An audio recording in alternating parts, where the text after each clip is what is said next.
Hello, Sean, Edge FPV, back again. Here we go. We're going to put some LED lights on my remix, and I'm going to try to show you how to do this in the way that I do it so you won't see hardly any wires or anything, hopefully.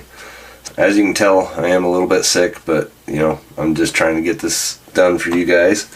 I have already soldered on the wires that I want on here. The wires here are the ones that came with the lights themselves individually. So what I do is I'll solder on the points that I need like that. As you can see here too, there is a direction to actually put the board on.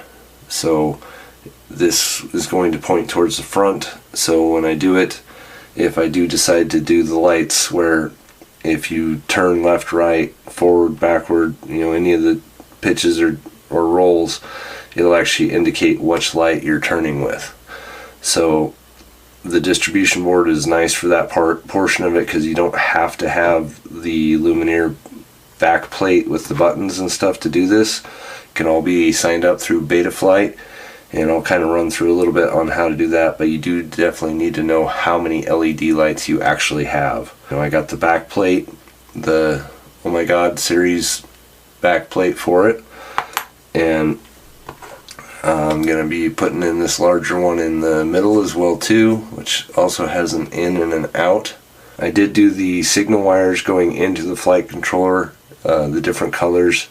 I do like to go the black with the rest of them so you don't see the wires anywhere else on there. Once you get this soldered up and you know what's here, take a picture of the board so that way whatever orientation it's in, you'll know what these wires are going out. All these are flat. I plan on keeping them as flat as possible, so I should be able to tell what's what. I am going to put either a piece of electrical tape over the top of this so it doesn't arc out, or I might just conformal coat over the top of this as well too. One other thing to note on this board is if you do not want to use the standoffs for the flight controller itself, you can, these are perforated, you can actually break them off and just use the single square board in the middle and then tape it on somewhere. So you don't have to do it the way that I'm going to do it. I just want to do it like this so everything is completely hidden. You won't even, I'm hoping that you won't even really be able to tell that there's LEDs on there until you turn it on. I'll go ahead and get this torn apart down to the pieces you need. I'll let you know exactly which pieces do need to come off, which ones don't, and that way we can get going on this pretty quick. Okay, so this is the first part you want to go ahead and take off if you're going to do it similar to the design that I did. And it's just the hinge piece is all that's off of here, and you have to take out your back plate to fit what you want on that part of it as well. So once that part's in, then I can go ahead and wire it into the out port on this bottom board, because this is going to be a digital in. So we got it set up so it's in series with that, and then from the distribution board it will go into this section here. So we got the back plate LEDs, the bottom plate LEDs, and that part is basically done. The next piece I'm going to take apart will be this whole top plate here. So I'm going to try to keep the arms in place, I'm going to try to keep the tape in place and see if I can do it that way. If I can't, I guess I'll just take the whole thing apart. But yeah, that's the only downside to this part of it is, if you're going to do this, I would definitely recommend that you do this when you build your quad, not after. On my 6-inch I will be doing the same exact build, but I'm going to be putting that on first. So anyway, I will keep going with this and show you the way I'm going to route the wires. Okay, I've kind of gotten the plate in there. I'm trying not to move this too much because I pretty much had to take the entire thing off, but that's how it's going to sit in there, and it shouldn't be touching anything at all. So I think it's going to work out pretty good like that. So I'm going to try to finish putting it all back together, but I basically I did have to take off the top plate, pretty much the entire flight controller, and all the O-rings and everything that came with it. Anyway, like I said, just try to get this done while you're doing the build if you can. This is kind of a pain in the butt to do it this way, but it can be done. Okay, I was able to get the rest of the LEDs on here, and I think it turned out pretty good. All the wires are pretty much hidden going up into this point, up underneath the center section here. But I did run into a little bit of trouble. That's why I'm not showing you with them on.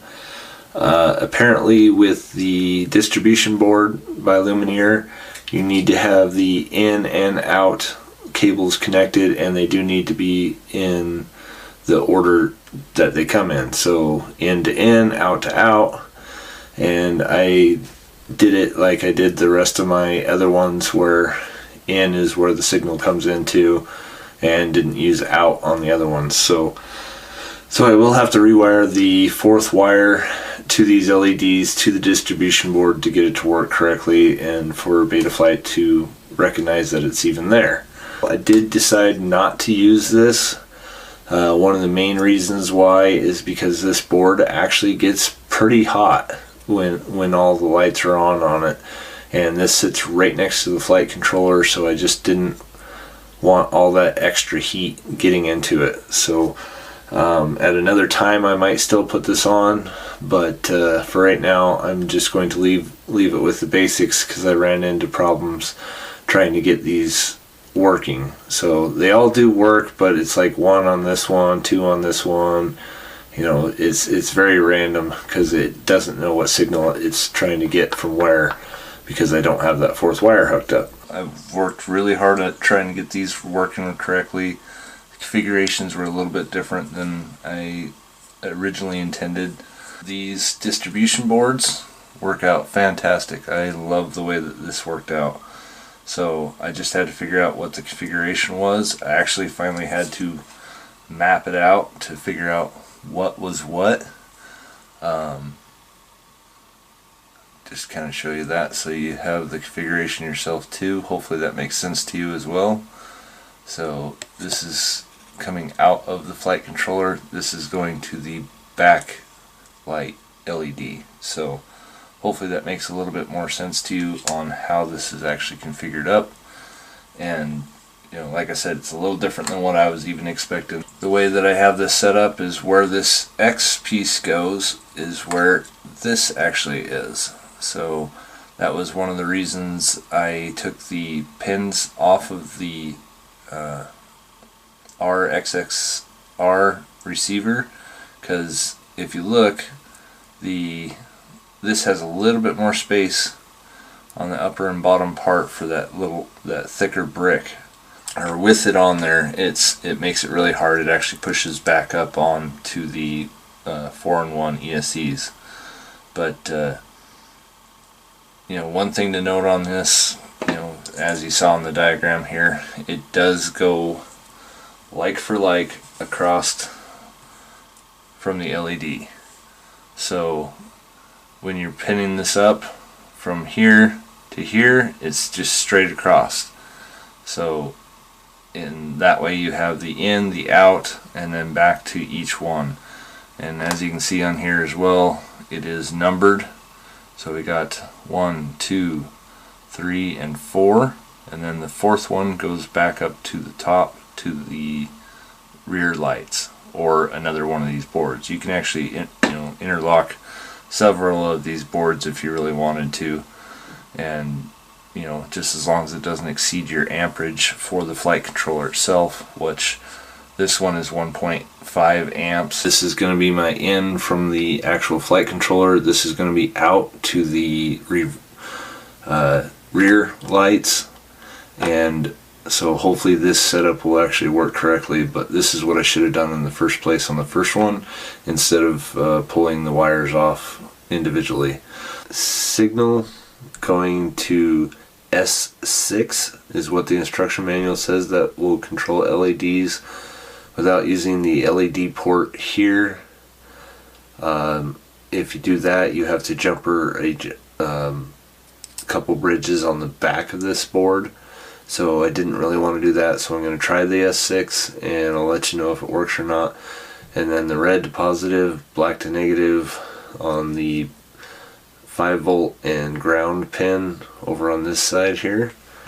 So it should be all set up. This is going to go directly to the distribution board, which is going to go to each LED board here, and then also through these black wires to the in port on the bigger board, and then out to the in port on the backboard here. There's 3 pins that you need to junction here, and it just depends on the way that you want to do it. So this bottom one is the positive, and the center one is where the port is for the LEDs, which is this one here. So if I bridge these two here, it should give me 5 volts to this power connection here, and then this is my negative here. So if you bridge it the other way, upward here, then that's supposed to give you the signal wire through this one instead of using the signal wire here. First thing you want to do after you get this hooked up and set up on the flight controller is you're going to go into your CLI command, and this is for the Hobbywing, just so you guys know. And I'm going to try my hardest not to bump the camera, but you want to type in your resource and see what your motor number 6 is going to be. Since this is in S6 control, we're actually using the motor control to actually control the LEDs. So as you can see, mine only go up 1 through 5. That's because I have released the motor 6 and have used it for the LED strip 1. So basically you're going to be typing in resource motor 6 space none,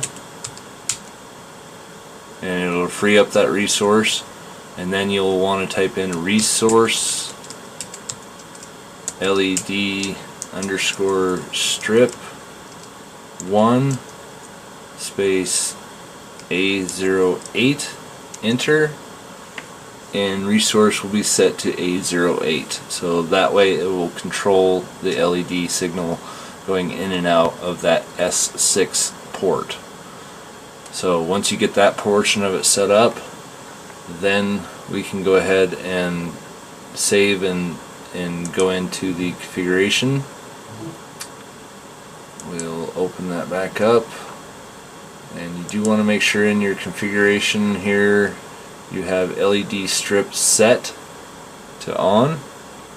Once you have that, then this LED strip here is viewable, and what you'll want to do, I know my configuration is already set up, you'll just want to go wire orientation mode, and hopefully yours is completely blank. And the way that I did mine, and it seems to turn out okay because this is the way that I wanted it, and it's configured on the graph correctly. You'll start here because that's the first wire going in off the first lead of the board. So that one's going to be, you know, your light number 1, or they actually start out on 0. So it's 0, 1, 2, 3, and then 4, 5, 6, 7, and then 8, 9, 10, 11, and 12, 13, 14, 15. And on the backlight configuration, I did figure out it does go this direction, so it's going to be 16, 17, 18, 19, 20, 21, 22, 23, 24, 25 to set it up that particular way. Once you get those all set in there, just by double clicking or single clicking, might even, yep, single clicking works as well too. So then I can, let me clear those real quick, and then your configuration is set up. Then you can go ahead and turn that off. Your setup is there. Go ahead and save it, and then you can go ahead and set up your colors individually on which ones that you want. It's kind of nice to have LEDs on there anyway. If you do crash, a lot of times it's easier to see where it's at. If it happens to be in long grass or anything, you're going to see the glow off these LEDs for sure, if the battery's still working. So I kind of wanted to show you how this works and how I have this set up. I'm sorry if you can hear that fan on my laptop here, it is kind of noisy. But for the most part, you know, this is the configuration that I have to set up for the LED lights on here. So when I plug this in, which again I don't have any props on, and I have my lights here, so I can choose and change any of these that I want to, and I think blue is going to be the easiest one for you guys to see it change. So I'm going to just change just this one right here. It's going to be this one over on this side. Change it there. Go blue. Go save. There you go. One thing I did want to show you as well, makes the configurations and stuff a lot easier if you just want them all one color, or if you want the features themselves to be all in one set. You can actually just go ahead and, you know, come up here to the upper corner, click on that, and then drag all the way through, and that will actually highlight every one of the squares. So then if I want to, I can turn on the Larson scanner for all of them and hit save, and then they all start going through the cycle all the way through each one of them. So that's a good way of testing to see if you actually got them hooked up correctly or not as well too. Try to get you a full picture here. But yeah, as you can see, it's going through each one of them, cycles through each 4 or 5 different pads. So it works out pretty good. It looks pretty good either way you want to do it, but that's just a really easy way of getting this configured, so you don't have to do each individual one as you go through it.